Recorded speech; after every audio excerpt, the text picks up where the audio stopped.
Le but de ce manuel sur le terrorisme et le journalisme, c'est d'aider les journalistes, surtout les étudiants en journalisme, les jeunes journalistes, mais aussi ceux qui,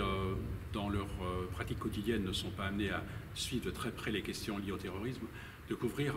un événement, un fait qui est très souvent très traumatique, qui est chaotique et qui place les journalistes devant des défis exceptionnels. Il faut à la fois fournir une information de qualité précise qui permette aux citoyens de savoir exactement ce qui se passe. Donc c'est d'abord un enjeu qui touche à la qualité de l'information, de lutter contre les rumeurs, contre la désinformation, contre les exagérations, contre les risques de pollution d'information, d'appel à la haine par exemple, qui surgissent très souvent lorsqu'il y a un attentat. C'est ensuite faire en sorte de respecter les principes fondamentaux du métier, et parmi ces principes les plus fondamentaux, il y a certainement l'éthique du respect par rapport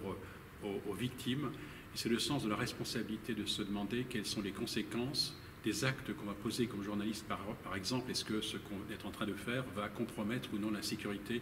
de la société. Donc c'est vraiment un manuel qui est très pratique, qui reprend les principes les plus importants du métier, mais aussi qui envisage toute une série de situations très concrètes en donnant des conseils. Ce n'est pas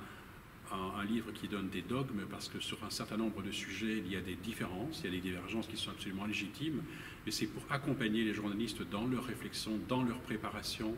dans la manière aussi dont ils réfléchissent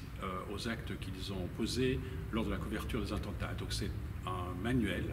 didactique qui vise à faire en sorte que les journalistes puissent à la fois affirmer leur devoir d'informer, mais aussi leur droit d'informer.